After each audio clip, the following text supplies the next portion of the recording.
Salut les GOAT et bienvenue dans une nouvelle vidéo à la française. Aujourd'hui, très content de vous retrouver pour une nouvelle preview d'équipe. Et aujourd'hui, on s'attaque à une grosse équipe, comme vous le voyez, puisqu'on s'attaque à la Visma Lease a Bike, que je risque très fortement d'appeler Jumbo durant la vidéo, puisque j'ai toujours pas fait le deuil de ce sponsor. Mais voilà, une des plus grosses équipes du peloton, sans aucun doute. Et donc, si vous n'avez pas encore vu les premières vidéos, je vous invite à le faire. Donc, on va récapituler ce qu'on va faire. On va résumer évidemment leur saison 2024, le mercato pour 2025, puis on passera évidemment un peu de temps sur l'effectif. Et enfin, je dirai mes prédictions ainsi que les objectifs pour l'équipe en 2025. Sans plus attendre, je pense qu'on peut commencer du coup avec la saison 2024 de la Jumbo-Visma. Voilà, j'ai déjà commencé à dire Jumbo, de la Visma Lease Bike, avec donc 32 victoires, donc c'est plutôt une bonne saison dans l'absolu. Le coureur qui a le plus gagné, c'est Jonas Vingegaard, avec 9 victoires, bien aidé aussi par le Grand Camino en début de saison. Il a remporté quasiment toutes les étapes et le général. Mais bon, voilà, c'est quand même un mec qui a gagné pratiquement toutes les courses auxquelles il a participé. Sur le Tour de France, il fait deuxième, il prend une étape à Pogacar. C'est quand même pas trop mal. Mais c'est peut-être un peu décevant de ne pas voir un Coy ou un Van Aert à sa place, parce que quand tu as des sprinters de ce niveau-là et que tu te retrouves avec ton meilleur coureur qui a pour enfin, ton meilleur coureur c'est un grimpeur. Bon, c'est un peu dommage après grosse saison de Vingegaard. Et puis deuxième au classement UCI, évidemment derrière UAE. Donc voilà, au final, c'est pas forcément une saison si ratée que ça. Quand on regarde les stats, on se dit bon, ok, ça va, il n'y a pas forcément trop de problèmes. C'est la Jumbo-Visma qu'on connaît, mais elle s'est heurtée un peu au mur UAE. Mais le vrai problème, c'est quand on regarde la deuxième partie, c'est sur les grands tours. Alors, ok, il y a le Tour de France avec Vingegaard qui fait deuxième et une victoire d'étape sur Pogacar. Il gagne à chaque fois, il gagne sur les trois grands tours, donc bon, ça on peut pas leur enlever. Mais Vingegaard, c'est le seul mec qui a fait top 5 sur un grand tour pour cette équipe. Et on se souvient que l'an dernier, ils font quand même les trois grands tours et un 2 3 sur la Volta. Et quand tu vois que le mec le mieux placé sur le Giro, c'est Attila Valter, qui est 22e, bon, c'est voilà, c'est un peu à l'image de cette équipe qui a eu beaucoup de mal à exister sur les très grosses courses. Elle a existé sur les grosses courses, on y reviendra plus tard avec Jorgenson, avec Vingegaard, voilà, avec des coureurs comme ça qui ont su bien performer, même sur les classiques. On a vu un Tratnik par exemple qui a remporté l'Omloop, mais sur les très grosses courses comme les grands tours, quand il n'y a pas eu Vingegaard, c'était un peu la Bérésina. La Vuelta, tu as 3 victoires d'étape grâce à Wout van Aert, qui aurait dû d'ailleurs ramener le maillot de meilleur sprinter et le maillot de meilleur grimpeur, mais qui s'est cassé la gueule pour la septième fois de la saison malheureusement. Et tu te retrouves avec un Sepkus qui fait 14e. Donc c'est là où la saison elle est décevante du côté de la Jumbo-Visma, parce que tu passes de la meilleure équipe en montagne à voilà, à ça, à une équipe, qui a qu'un seul top 5, c'est sur le tour avec, ton meilleur coureur. Donc, il y a des circonstances, atténuantes évidemment, mais ça excuse pas complètement tout malheureusement, pour cette équipe. On va peut-être parler un peu de positif, parce qu'il y a quand même eu du positif cette saison. Évidemment, Matt Jorgensen, homme de la saison. J'aurais pu mettre Jonas Vingegaard quand même, parce qu'il remporte 2 courses par étape pour le Tour. Une étape sur le Tour, deuxième du Tour. C'était pas trop mal, mais malheureusement sa chute, lui coupe complètement sa saison et puis il y a pas grand-chose d'autre à voir. J'ai choisi Jorgensen parce que d'ailleurs je l'ai mis aussi en révélation, de l'année parce que je l'attendais pas à ce niveau-là. Je savais très bien qu'il avait un très bon niveau, mais de là à faire ce qu'il a fait, c'est juste incroyable. Gagner Paris-Nice, déjà rien que ça, devant Remco et Roglic, hein, il y avait pas c'était pas un Paris-Nice, des années où c'était Soler qui gagnait par exemple. Il y avait quand même une énorme concurrence sur Paris-Nice. Il passe à une poignée de secondes de remporter le Critérium devant Roglic encore une fois. Donc énorme saison sur la course par étapes. Sur le Tour de France, il finit dans le top 10, il me semble. Il fait un gros Tour de France, même si voilà, il aurait peut-être pu aller chercher une étape s'il n'y avait pas eu Pogacar, mais il était quand même quasiment exclusivement au service de Vingegaard. Et je pense que s'il avait couru en tant que leader en allant chercher des étapes, il en aurait gagné une ou deux au moins, celle de 3 notamment. Je pense qu'elle était vraiment faite pour lui. Euh, et puis sur les classiques aussi. Ça se reflète un peu moins, parce que malheureusement c'est la seule équipe aussi, Jumbo, à n'avoir fait aucun top 10, la seule équipe pour tour à n'avoir fait aucun top 10 cette année. Et du coup ça reflète un peu moins l'impact de Jorgensen. Mais sur le Tour des Flandres, on se souvient que c'est un des rares à monter le mont là, où, je sais plus quel c'est, où tout le monde est à pied, il y a juste Pedersen, Van Der Poel et il y a lui qui passe, après il s'écoule complètement. mais très grosse saison de Matteo Jorgensen. Il a gagné, à travers la Flandre. Donc voilà, c'est un mec qui gagne Paris-Nice et à travers la Flandre. Il a été bon sur la première partie de saison à peu près tout le temps en fait. Hyper régulier, toujours à très haut niveau, et puis ultra polyvalent. Et le mec, il est bon sur quasiment tous les profils. C'est une sorte, alors toute proportion gardée évidemment, de mini, Pogacar. Sans le côté chrono parce qu'il roule quand même un peu moins bien, mais c'est ce type de coureur qui est très fort sur les courses par étapes et très, très fort aussi, sur les courses, bah, pavées, les courses d'un jour. Heu, il peut s'en sortir, sur les courses, italiennes et les ardennaises, mais pour moi, c'est plus un coureur quand même de flandrienne. Donc énorme coureur, pas développé, il est encore hyper jeune. On voit sur la photo, il a le maillot blanc, donc bah, c'est le bijou de la jumbo, qui en a beaucoup d'autres, on le verra par la suite. Je l'ai mis aussi en révélation parce qu'au final, quand on regarde l'équipe, cette saison, il y a pas de révélation, quoi. Il y a aucun coureur, qui sort vraiment du lot. On a Olaf Koy qui fait une grosse saison, je suis pas sûr que ce soit une révélation quand même, vu ce qu'il a montré, la saison dernière. On a sinon, en termes de révélation, on aurait peut-être pu avoir un Bart Lehmann, mais bon, c'est tellement faible. Ça a duré le Tour Down Under, le début de saison, quelques courses un peu au milieu, des courses conti un peu obscures où il a performé. Mais sinon, le reste, voilà, il y a pas grand-chose, donc c'était la révélation pour moi parce qu'il a atteint un niveau, auquel je n'imaginais pas. On en avait parlé d'ailleurs, dans la vidéo, des God d'Or, et c'est Yorick qui disait que, c'était pas forcément le truc qui le choquait le plus cette saison, que pour lui, un Jürgensen comme ça, il aurait pu l'imaginer. Il n'a pas complètement tort, je trouve, mais c'est quand même du très, très, très, très haut niveau, là, Matteo Jürgensen, donc pour moi, c'est la révélation cette année. Contrairement à Sepp Kuss qui, lui, a fait une saison, ignoble, quoi. Il fait 14e de la Vuelta, mais sinon, c'est quand même compliqué. Il avait bien commencé la saison, quelques courses en Espagne où il figurait plutôt pas mal, mais après il s'est complètement écroulé. Il a eu le Covid, il me semble. Hem, il me semble, c'est pour ça qu'il participe pas au Tour de France ou alors une autre maladie ou une blessure, mais en tout cas, il est pas sur le Tour et il a quelques courses tous les leaders. Je me souviens du Tour de Catalogne où il est complètement transparent et voilà, il prouve que c'est pas un leader, c'est un équipier et c'est pas grave que ce soit un équipier, mais il faut qu'on ajuste ses objectifs comme tel, comme un équipier, pas comme un leader. Parce que, OK, il a gagné une Vuelta, mais c'était dans des conditions absolument extraordinaires et qui se reproduiront, je pense, jamais, surtout pour la Jumbo-Visma. Mais, mais voilà, il faut qu'il reste auprès de Vingegaard, qu'il soit l'équipier modèle, et c'est là où il est le meilleur, et c'est là où il fera les meilleures places, même au classement général.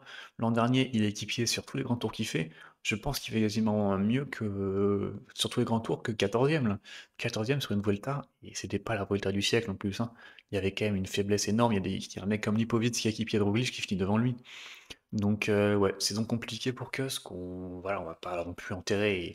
C'est une mauvaise saison après 4 saisons où il fait 12 grands tours par truc en étant dixième à chaque fois. Donc peut-être qu'au bout d'un moment, bah, ça finit par peser aussi dans les jambes. Mais il est ultra décevant, Sepp Kuss. Euh, Qu'est-ce qu'on peut dire? La Jumbo a besoin d'un Sepkus triomphant parce que c'est un des acteurs majeurs des succès. Il me semble qu'il est sur quasiment tous les succès de Jumbo sur les derniers grands tours. Donc c'est un cadre et ce cadre-là a failli et ça a coûté, je sais pas si ça a coûté cher à Vingegaard parce que c'est peut-être pas ça qui a joué qui a fait que Vingegaard a perdu le tour, mais c'était quand même un élément ultra important. Et parfois Vingegaard était peut-être un peu isolé quand par exemple il y avait Jorgensen devant, des choses comme ça. Et tu sais que Sepkus, s'il avait été là, en forme, il aurait été dans le groupe, à 100. Donc, c'est la très grosse déception pour moi et en plus, ça s'ajoute au fait que, bah, ça a vraiment voilà, ça a mis un terme au débat, c'est pas un leader et c'est peut-être une petite déception de ne pas voir, Sepkus leader quand on voit ses qualités, bah, qui reste cantonné à, un rôle d'équipier parce que même si pour moi c'est pas un leader, puisqu'il a pas l'âme, il a pas la mentalité d'un leader, dans les jambes, il a tout pour l'être, honnêtement, il a tout pour être top 5 d'un Tour de France, top 3 d'une Vuelta ou quelque chose comme ça. Mais ouais, malheureusement, je pense que soit le mental ne suit pas après. Peut-être qu'il y a eu d'autres problèmes extra sportifs qu'on ne connaît pas, et du coup, bah, c'est dur de juger, et on verra peut-être plus tard ce qui en adviendra, mais en tout cas, à l'heure actuelle, c'est pas un leader possible pour une équipe comme Jumbo-Visma. J'aurais aussi pu mettre, j'ai quand même hésité à mettre Sian Uitebrooks, donc qui est arrivé de la Bora, qui aussi a fait une saison calamiteuse, encore pire que celle de Sepp Kuss parce qu'il abandonne ses 2 grands tours, le Giro et la Volta. Donc j'aurais pu le mettre, j'ai hésité, mais il y a quand même une différence d'attente quand tu es Sepp Kuss et que tu viens de gagner un grand tour, quand tu es Sian Brooks et que tu arrives tout juste dans une nouvelle équipe. Mais Sian Brooks, c'est tout autant un flop que Sepp Kuss. J'aurais pu mettre Christophe Laporte aussi, qui a un peu raté sa saison, mais qui a été très très malade. Il me semble que c'était pendant le avant le Milan-San Remo, donc cette période-là, et qui voilà, qui derrière a fait quand même deux trois bons résultats sur le René 8 Tour, des choses comme ça. Mais oui, oui, j'aurais pu le mettre, mais cette cause pour moi, il symbolise vraiment cette saison un peu ratée de la Jumbo, auquel j'ai mis 13 sur 20. Donc c'est peut-être un peu sévère, parce que c'est pas une mauvaise saison dans l'absolu. Mais comme j'ai dit, aucun top 10 sur les monuments, un seul mec dans le top 5 des général des grands tours. Et puis on n'a plus eu cette Jumbo qui dominait. Alors certes, on a eu des équipes qui sont montées en puissance aussi à côté, mais on a eu l'impression que la Jumbo s'était écroulée en un an sur le Tour de France, c'était assez criant, que Vingegaard était très souvent isolé alors qu'il y avait des millions de yo autour de lui. Et je trouve que cette saison, c'était un peu bizarre. Tu avais l'impression vraiment que le château de cartes était écroulé pour Jumbo, qu'ils n'existaient plus. Sur la classique, on les a quasiment pas vus. On a vu un peu des Van Dijk, on a vu des Jorgensen, comme j'ai dit. Des Tratnik aussi, ils ont quand même gagné deux trois trucs. Mais ouais, non, c'est assez compliqué, je trouve, cette saison pour la Jumbo. Alors, évidemment, t'as pas eu un Van Aert à 100%, t'as eu un Laporte diminué, t'as eu un Vingegaard qui tombe, donc t'as eu beaucoup de choses contre toi. Mais ça n'empêche que t'as quand même des cadres qui n'ont pas été au niveau, malheureusement, et c'est pour ça que j'ai mis très serein, parce que ça reste quand même voilà, une bonne saison, on va pas se mentir. Mais en termes d'attente qu'on avait de la Jumbo, je trouve pas que ça mérite plus que ça. Un 14 ou 15, il aurait fallu, pour moi, gagner plus de trucs, être mieux placé dans les grands tours ou dans les monuments aussi. Mais ouais, très sur 20, je suis même en train de me dire que c'est peut-être un peu gentil pour la Jumbo, en espérant qu'ils fassent mieux l'an prochain. Avec donc les recrues qu'on a eues du côté de cette équipe. Un très beau mercato pour moi, puisqu'on a l'arrivée de Simon Yates, Victor Campenaerts, Axel Zingle.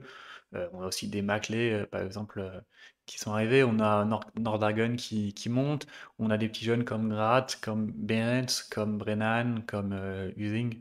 Donc voilà, c'est des coureurs prometteurs, très prometteurs même. Je vais peut-être pas non plus Heu, abusé, donc c'est un bon mercato je trouve parce qu'il ramène en même temps Simon Yates, Cam Bernard qui sont quand même des coureurs, affirmés avec beaucoup de talent, à des secteurs auxquels il me manquait peut-être.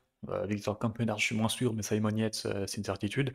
Et derrière, tu ramènes aussi des Axel Zingle, donc qui lui, pour le coup, est quand même un coureur plutôt confirmé, mais qui est dans une équipe, où il a peut-être du mal à exprimer son plein potentiel. Et puis tu ramènes plein de pépites, dont un champion du monde en catégorie jeune, Behrens, et tu ramènes aussi un Nordhagen, qui a commencé voilà, à un peu se montrer en fin de saison. Donc beau mercato pour moi, de la Jumbo-Visma. Ça manque peut-être d'un gros leader en montagne. On savait que Remco pouvait peut-être bouger, bon, c'était peut-être un petit peu idéaliste, mais on va en parler après dans l'effectif, mais ça manque peut-être un peu d'un gros leader, un peu à la Ayuso, à la Adam Yates, quelque chose comme ça. Simon Yates pourrait l'être, mais quel Simon Yates on aura? Parce que si c'est celui de cette année, bon, ça sert pas à grand-chose. Mais oui, c'est un bon mercato pour moi, pour la Jumbo, qui est quand même un énorme effectif, on va le voir, et qui en plus ne perd pas grand-chose.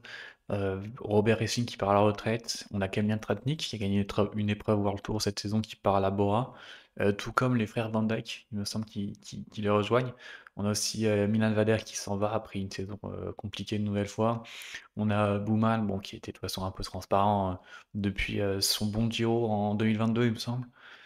Stade Mité qui part du côté de la H2R et Esman bah, qui s'en va après son affaire de dopage. Donc voilà, tu perds pas forcément des énormes cadres, tu perds un Tratnik qui a fait une bonne saison tout en étant à peu près enfin, assez irrégulier. Tu perds les frères Van Dijk qui pour le coup ont fait plutôt une bonne saison, qui dans un collectif un peu en difficulté ont assez souvent réussi à surnager et à tenter des petits trucs. Tu perds aussi un Stone Mité qui était plutôt prometteur. Après, voilà, tu peux pas avoir 100 000 pépites et au bout d'un moment, ils vont quand même. Je pense que c'est peut-être une bonne chose pour le cyclisme que les pépites se disent. on va peut-être pas tous aller dans la même équipe, on va essayer d'aller dans des trucs différents, donc je trouve que c'est plutôt une bonne nouvelle. Donc c'est pour ça que j'ai mis 16 sur 20. J'ai peut-être été un peu généreux, peut-être que ça vaut plutôt 15, 14, mais je trouve quand même ça un très très beau mercato, surtout du côté des pépites, parce que Behrens, Nordhagen et Gratt, c'est quand même des gros coureurs. Gratt, il me semble qu'il fait troisième Tour de l'Avenir cette année, donc voilà, c'est quand même du beau monde de ce côté-là. Et du coup, ça nous, et du coup, ça nous donne cet effectif-là, donc on voit qu'il y a quand même pas mal de monde en montagne, et pourtant, c'est peut-être pas le secteur où Jumbo est la plus dominante, donc évidemment le leader Jonas Vingegaard, bon, pas grand-chose à dire, sa saison elle est quand même... En fait, il est ultra efficace. Genre, le mec il arrive Grand Camino, il gagne toutes les étapes, il prend le général. Tirreno, il prend toutes les étapes de montagne, il gagne le général. Et après, il y a le Pays Basque avec la terrible chute.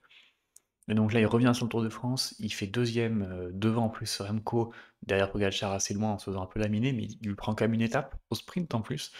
Donc prendre au sprint Pogacar, il n'y a pas beaucoup de grimpeurs qui arrivent, je pense.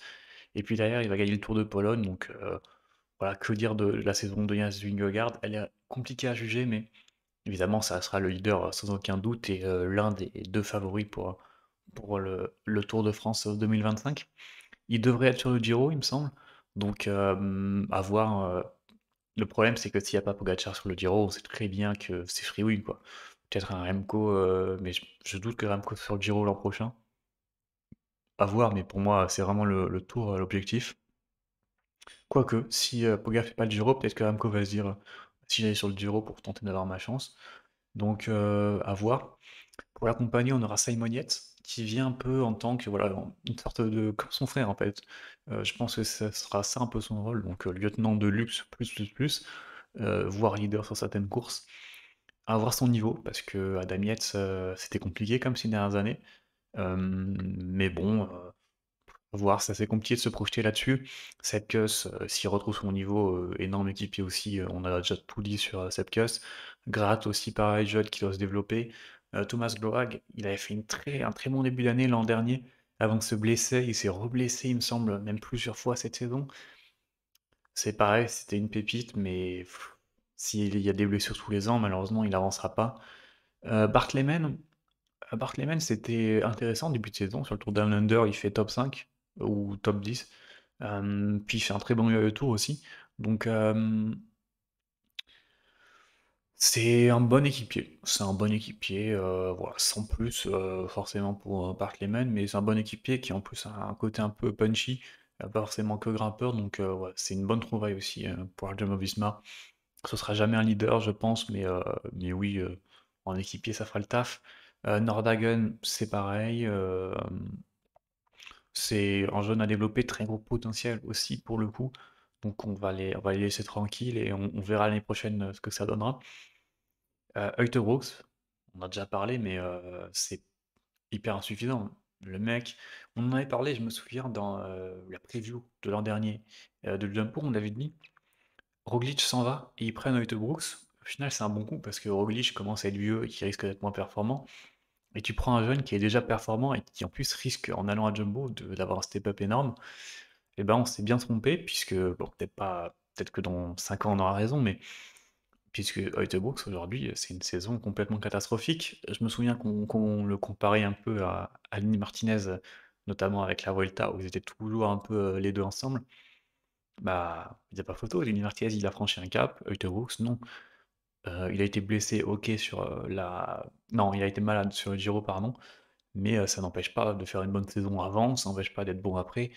Enfin, voilà, aujourd'hui c'est catastrophique pour Uijtdebroeks, ça veut pas dire que l'an prochain il fera pas une grosse saison, mais aujourd'hui c'est complètement insuffisant pour un mec qui aurait dû être le successeur de Roglic. Alors évidemment pas au niveau de Roglic parce que c'est compliqué, en plus en termes de chrono c'est aussi un peu compliqué à Uijtdebroeks, mais voilà, c'est insuffisant, c'est beaucoup trop insuffisant. Contrairement à Kelderman qui fait plutôt une belle saison, voilà, bah, dans son rôle équipier. On l'a vu sur le Tour de Pologne, il est passé pas loin de remporter sa première victoire au World Tour après tant de courses, mais ça passera pas. Je pense qu'il ne remportera jamais une victoire au World Tour. Mais ouais, lui pour le coup, très bon équipier. En plus, c'est pas le pire rouleur, donc il peut être très très utile sur les chronos par équipe qui risque de faire le retour, incessamment sous peu donc voilà, rien à dire sur Kelderman, très bon équipier, très bon coup de la Jumbo et très, très fiable surtout. Du côté du sprint, on a Lafcoy qui fait une très grosse saison. Victoire sur le Giro, qui a remporté aussi, quelques classiques.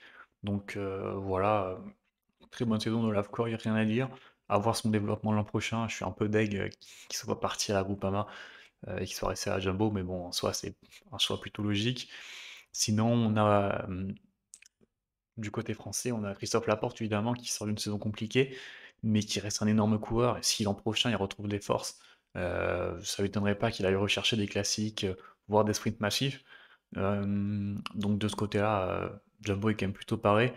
On a David Maclay qui a été, apporté peut-être pour l'expérience, aussi pour faire le poisson pilote. On a Behrens, donc champion du monde, en titre, qui, pareil, c'est un sprinter qui passe bien les bosses en plus, donc très bon coup.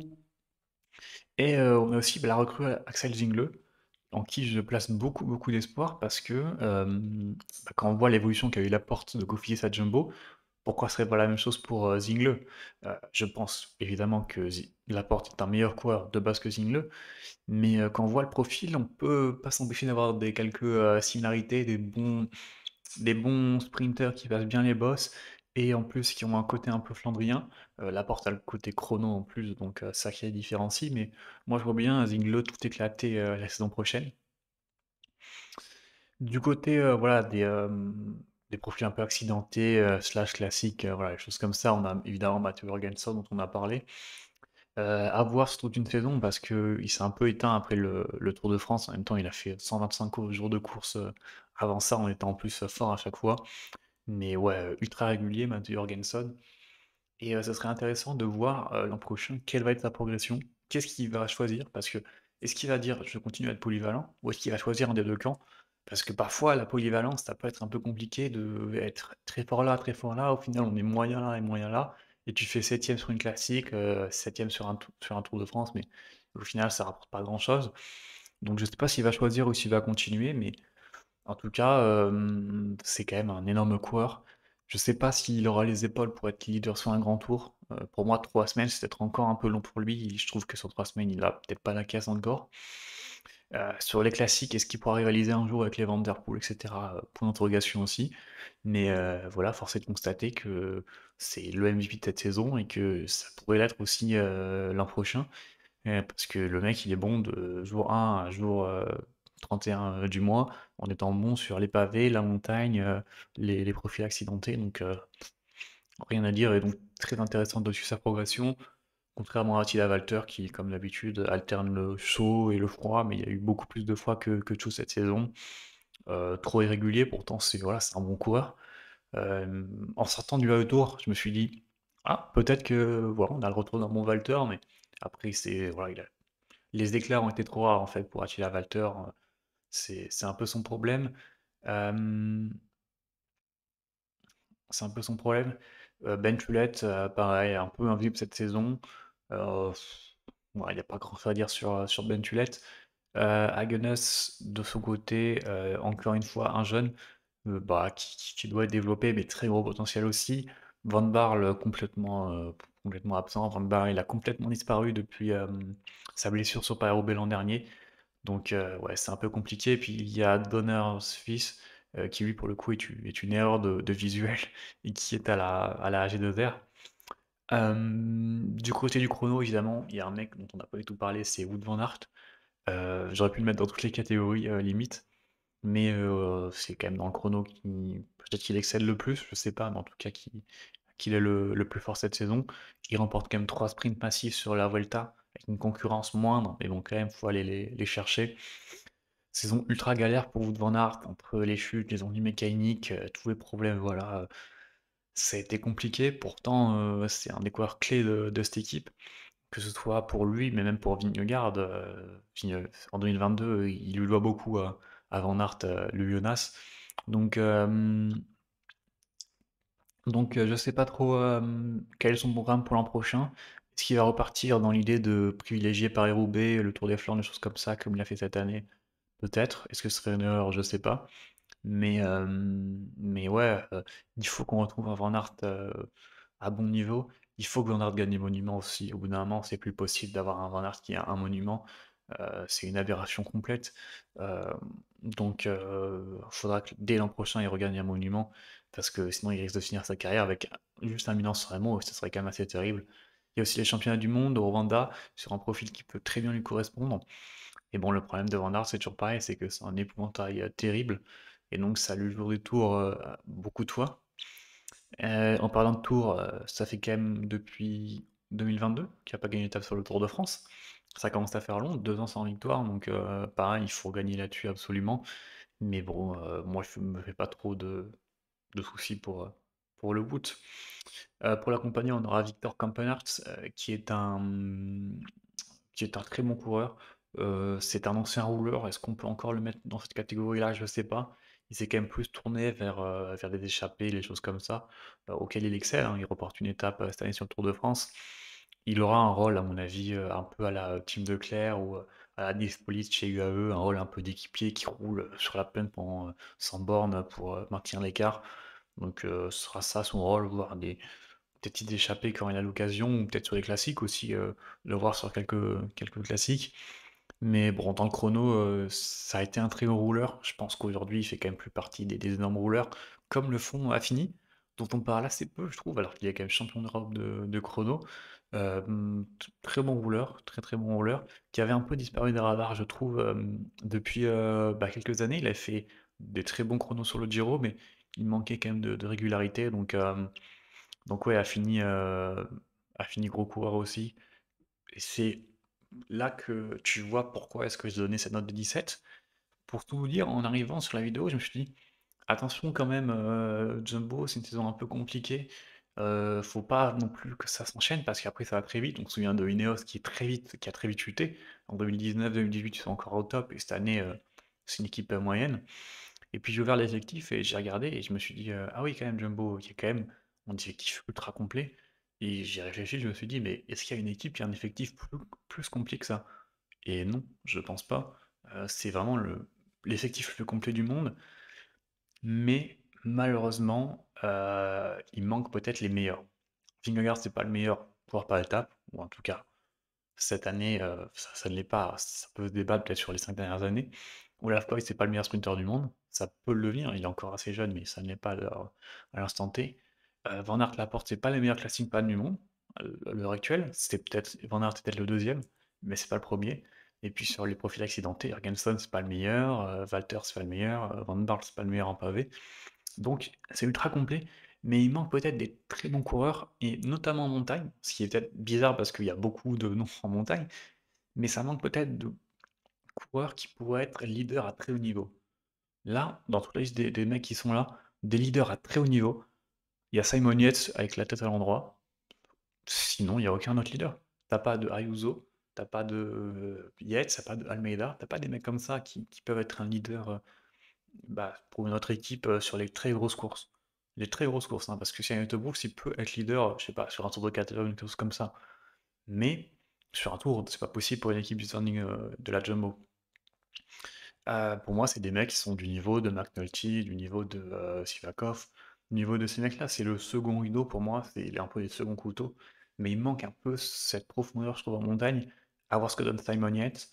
Peut-être que Savukes va se révéler en leader l'année prochaine, on ne sait pas. Mais à l'heure actuelle, ça ne l'est pas du tout. Donc voilà, c'est pour ça que j'ai mis 17 et pas plus, parce qu'il manque peut-être les meilleurs dans leur domaine. Mais oui, c'est une énorme équipe de la Jumbo et l'an prochain, il va falloir que ça score pas mal parce que ils ont, je trouve, bouché quelques failles avec Simon Yates. Ils ont rajouté Axel Zingle à un pôle déjà énorme, donc il va falloir bien carburer l'an prochain. Et moi, ce que j'attends, c'est que on gagne le monument. Donc j'ai marqué Van Aert gagne Paris-Roubaix, donc voilà, c'est un peu une pression très précise, mais voilà, il faut qu'il gagne un monument, que ce soit Paris-Roubaix, Milan-San Remo, Liège, Lombardie, c'est pas grave, mais il faut qu'il regagne. J'ai mis 10 victoires sur les grands tours, tout simplement parce que voilà, ils ont quand même une énorme équipe. Il faut envoyer Coy sur le Tour ou sur le Giro. Et donc, si tous les coureurs sont en forme, pour moi, les 10 victoires, tu les as mais les doigts dans le nez, et tu peux même en viser 15, à mon avis. Le Giro, si Vingegaard y participe, pour moi, c'est obligatoire de le gagner. Surtout s'il n'y a pas Pogacar ni Remco, donc il faut regagner des grands tours quand même. Quand tu as Vingegaard dans ton équipe et que tu gagnes aucun grand tour dans la saison, ça la fout un peu mal. Zingle qui gagne Ganges-Valgame, bon ça c'est un peu la prédiction du cœur parce que j'ai vraiment envie de voir Axel Zingle performer l'an prochain. Et je trouve que Ganges-Valgame ça pourrait être un monument qui lui correspond pas mal. Donc ouais, à voir. Mais en tout cas, Zingle qui gagne en Grand Tour, pour moi c'est un de mes gros. Je pense que ça va arriver, je suis quasiment sûr. Et puis qu'un des coureurs soit champion du monde, donc ça c'est peut-être pas vraiment dans la volonté, enfin, c'est pas vraiment contrôlable par Jumbo, mais voilà, avoir ce retour des Jumbo au sommet, qu'on n'a peut-être pas trop vu cette année sur le championnat du monde. Il me semble qu'il n'y a pas de Jumbo dans le premier groupe, alors qu'on se souvient que les championnats d'Europe l'an dernier, ils sont trois, quoi. Ils font un 2 3 le Jumbo. Donc voilà, c'est mes pronos, pour moi, c'est une Jumbo qui revient en premier plan. Une Visma Bike, pardon, je dis Jumbo depuis tout à l'heure, mais une Visma Bike qui revient au premier plan et qui se remet à gagner, qui se remet à être un rouleau compresseur et qui rivalise vraiment avec la UAE. Pas en montagne, parce qu'ils sont plus faibles, mais dans d'autres secteurs et qui remportent beaucoup de victoires. Et pour moi, les objectifs de l'équipe, ça doit être à peu près les mêmes. Donc un grand tour, comme j'ai dit, au moins un monument, ça peut être plus, hein, d'ailleurs un grand tour ça peut être, 1 ou 2 ou 3, c'est eux qui voient. Révélation des jeunes, donc voilà, il y a pas mal de jeunes, coureurs dans l'équipe, ce serait bien qu'ils voilà, qu'ils se révèlent, qu'ils portent le flambeau. À la UAE pardon, ça va très, très vite. On a vu, Del Toro qui s'est très vite révélé, même s'il a un peu flanché après, sur la continuité de la saison. Mais oui, il faut que les jeunes, voilà, prennent leurs responsabilités assez tôt. En plus, c'est le moment, il y a des places à prendre, notamment en montagne. Donc c'est un peu maintenant ou jamais pour eux, parce que bon, une fois que la place est prise, c'est plus compliqué. Et puis évidemment, il faut concurrencer la UAE ou toute autre équipe qui se développerait, mais en tout cas pour le moment, c'est la UAE qui figure d'épouvantail. Il faut redevenir une énorme équipe mondiale et une équipe pour moi qui est dans le débat pour être la meilleure. Cette année, il n'y a pas de débat, il n'y a absolument pas de débat. Donc il faut que l'an prochain, il y ait un débat et qu'on puisse se dire, est-ce que c'est à eux, est-ce que c'est Jumbo, ou voire c'est sûr que c'est Jumbo. Mais donc voilà, il faut qu'il y ait des victoires sur les grands tours notamment. Cette saison, il n'y en a pas eu beaucoup, il n'y en a eu que 5. C'est quand même, voilà, c'est pas énorme. Il me semble qu'en 2022, ils doivent en prendre 5 rien que sur un seul Tour de France. Donc voilà, c'est compliqué. En plus, tu as des armes pour le faire, mais, euh, mais c'est pour ça que moi, je vois une grosse saison de Jumbo la saison prochaine. Bon, bah voilà, je pense qu'on a à peu près tout dit. N'hésitez pas à me dire bah, qu'est-ce que vous voyez pour la Jumbo, la Visma. J'arrive pas à mettre dans la tête la Visma pour la saison prochaine. Et puis, bah, on se dit à la prochaine pour une nouvelle vidéo. Allez, salut!